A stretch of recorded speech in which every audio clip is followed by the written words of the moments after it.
I just saw it last night. It's fresh. I haven't prepared a review. I'm just kind of spitballing. I'm just a fan.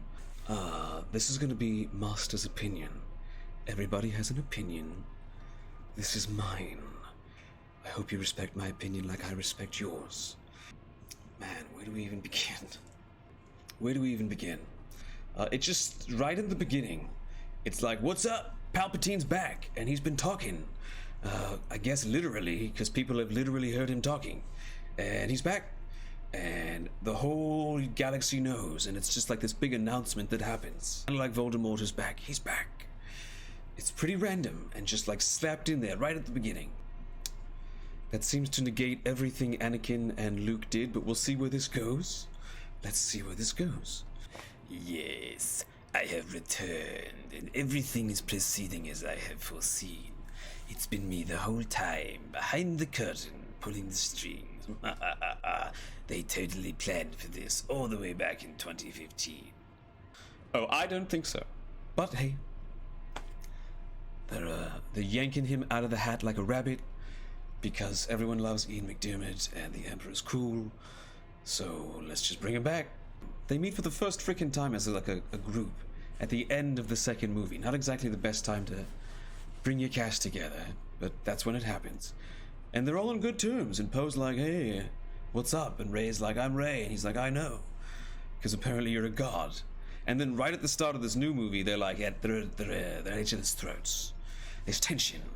Poe and Rey are not getting along, and she goes out of her way to call him a difficult man or something.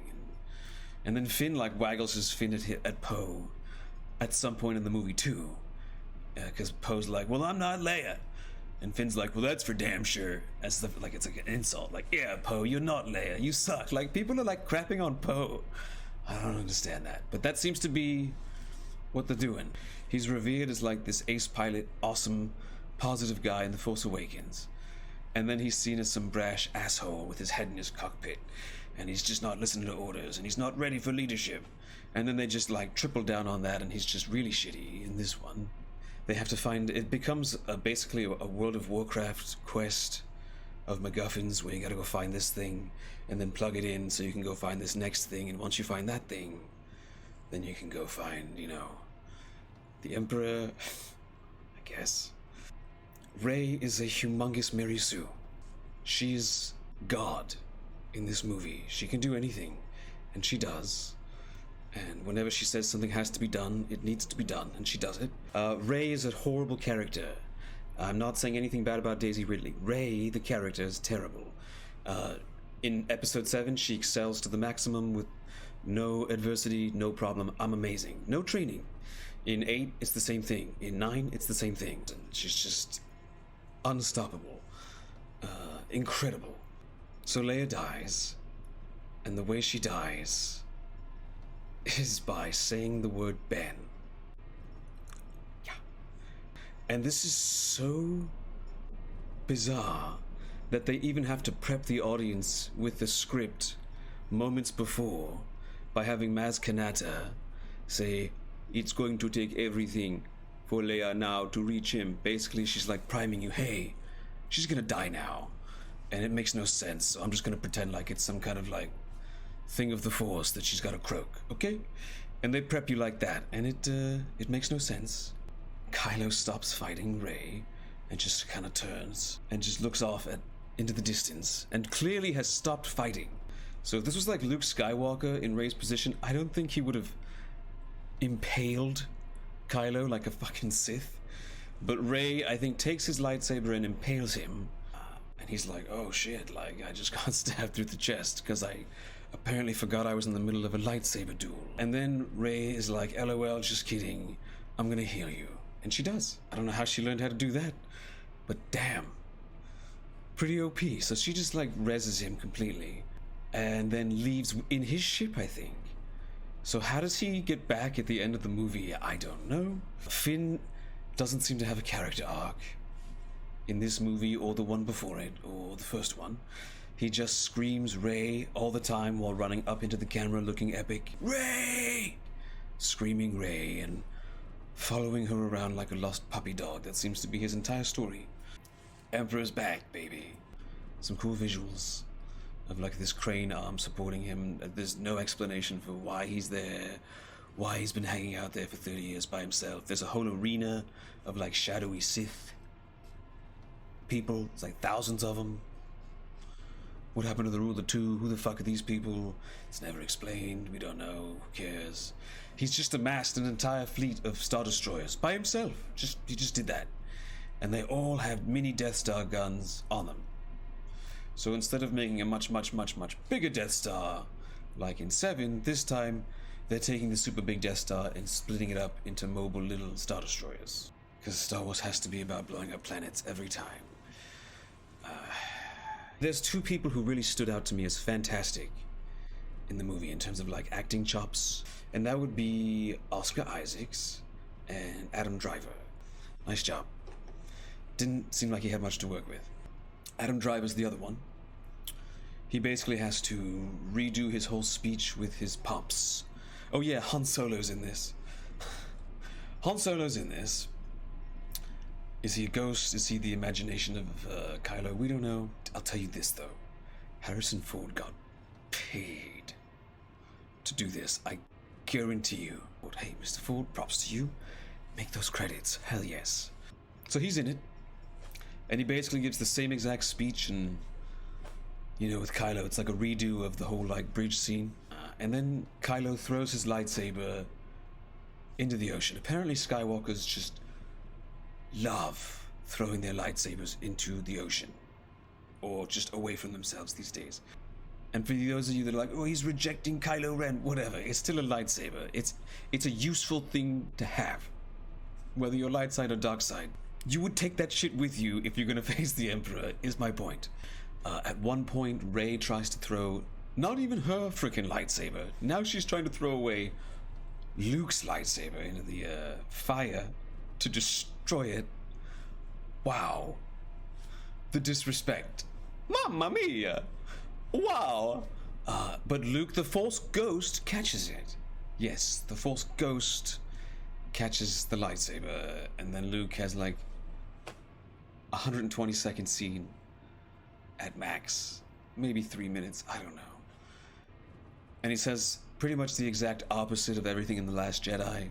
It's just a 180. He's like, yeah, the Jedi are great. You know, it's all about confronting fear. And I'm thinking, where the fuck were you with this shit in The Last Jedi, Luke? Or even in The Force Awakens, which you're not in. But now all of a sudden he's rah-rah for Jedi. He loves the Jedi. Oh, Jedi. And then he raises the X-Wing, and they play the exact same music as from Empire Strikes Back when he lifts it. And it's just a full-on member-berry moment. I'm like, remember how cool Empire was? And remember how Luke's awesome? And don't you like Luke? This movie, right? Just pandering and nostalgia pandering, big time there. Luke's part in it. I just didn't feel anything. Didn't feel anything. And then instead of seeing Luke fly it, we see Rey fly it. And she's even wearing the helmet. She's flying Red 5. She's just taken all of his shit. I would have liked to have seen Luke fly Red 5 once in the sequel trilogy, is my point. The editing and the special effects are amazing, okay? They're amazing. So Rey's a god, and she can heal everybody. And then Kylo's like, that's cool and all, but I can literally resurrect the dead. And then he does. And he reses Rey, because Rey kills Emperor, of course, completely by herself. So she just handles and yeets the Emperor right after he comes back, making me wonder, why is this guy even coming back? She's just like, LOL, get wrecked. Get wrecked, son. And wrecks him. But she gets wrecked in return. And then Kylo climbs out of the hole conveniently. Right after it's all over. When it's all over, he shows up. He's like, alright, I'm just gonna res her, because I know how to do that too now. And he literally resurrects her from the dead, like Neo. Then he kisses her. Or she kisses him, but they kiss. And then he dies. Which leads me to wonder, why isn't Rey just like, oh no, and just like res him again? Because we can all res each other now. So just res him back. What's the deal? The Emperor makes up some bullshit about them being some duo and they're super powerful. You are too connected in the Force, so you're super strong, even like More so than Chosen One strong. We're talking like super duper. It's like more epic, okay? Yet she still by herself defeats the Emperor. If they really are, you know, a duo of superpower, wouldn't it take the duo of superpower to overdo all of the Sith? All of the Sith. I am the greatest Sith. No, turns out you just need Rey because she's so kick-ass. You can just throw Kylo down a hole for the interesting parts. Fuck him. All of the Sith now apparently live in Emperor, and then Rey's like, and all of the Jedi live in me. And then she like takes a second lightsaber, because she has Leia and Luke's lightsaber now, and then she makes a cross with it, and she exorcises the demon, so to speak, with her cross lightsaber, and literally blows Emperor's head off, and then just nukes him with his own electricity back in his face. And you would think if you're the Emperor that A, you would have learned about this from when Mace Windu already did it to you once, and B, if the electricity is blowing your skin off your face and about to nuke your head off your shoulders, perhaps stopping the electricity would have been a good idea. But Emperor was like, nah, let's just hold this down, see what happens. Oh, my head exploded. And then, at the end of the movie, Rey goes to Tatooine, not because the story dictates that it should happen, not because the script, you know, organically takes us there. No, it's just we gotta get a sweet, badass shot of the twin sunset with the Force theme one more time. That's why we're going back. Let's be honest, it's not because of the story. And then she buries Luke and Leia's lightsabers, and I'm sitting here wondering once again, why are you burying it? It feels like you're burying Star Wars. Why bury them? Especially if you announce that you are a Skywalker, which you totally do. She identifies as a Skywalker, guys. Some old lady comes up to her, and she's like, no one's been here in forever. But apparently you are, old lady. What are you doing on this animal in the middle of nowhere? But she's here. And Rey's like, I'm Rey. And then the lady's like, Rey who? And she goes, Skywalker. And then she looks off in the distance. And Luke and Leia are like proud parents, like smiling as Force ghosts, like approving of this massacre of the Skywalker lineage and this confiscation of the Skywalker lineage. Because she's a Palpatine. Yeah, spoiler alert. There's a spoiler alert behind me. She's a Palpatine. Apparently she's a granddaughter of Palpatine. Yep. We'll get into that some more too. What happened to that whole doesn't matter if you come from nowhere, which they just pushed on us in The Last Jedi. You can be anybody, doesn't matter who you are. You should have just been like, I'm Rey, and that's enough. But no, you're Rey Skywalker now, so you're just erasing what happened before it. There's a scene of Luke and Leia training. They have like some glowy lightsaber effects on their face, so there's enough things going on where the CGI is pretty well hidden, and it looks like a young Leia and a young Luke training as Jedi, and it's like, man. By the way, Leia beats Luke. Yeah, fucking right. But aside from that nonsense, it was really beautiful seeing the two Skywalkers, even for like 60 seconds, together in some way, even though it's kind of hollow and vain because it's CGI, but like you get to kind of see it. And Leia is Rey's Jedi Master. Yeah, not Luke. Luke doesn't train Rey. He just gets to like wave his pom-poms as a Force ghost. While Leia, who the actor for this character is actually dead in real life during this movie, so someone who's not even there, that's the person that trains Rey, and Rey calls her master at some point, because dialogue is a function of character, or it's supposed to be. Dialogue is supposed to be a function of character in script writing. And when it's exposition and not a function of character, you just have scenes taped together. There's all this forced camaraderie where the script indicates to the audience, oh look, they're a group, they've been together. Oh look, they're bickering. Oh look, they've been together for a while now. But that's really fake, because they weren't together at all in 8, and they weren't together at all in 7. They're all separated. So they try to force this feeling of camaraderie and kinsmanship that hasn't been earned through the trilogy. Also, I want to point this out. In 1, 2, 3, and 4, 5, 6, there is 3 years in between movies to like take their time and really grow the trilogy. There's only 2 years in between for this one. So the prequels and the originals were made in about 6 years. These were rushed in about 4.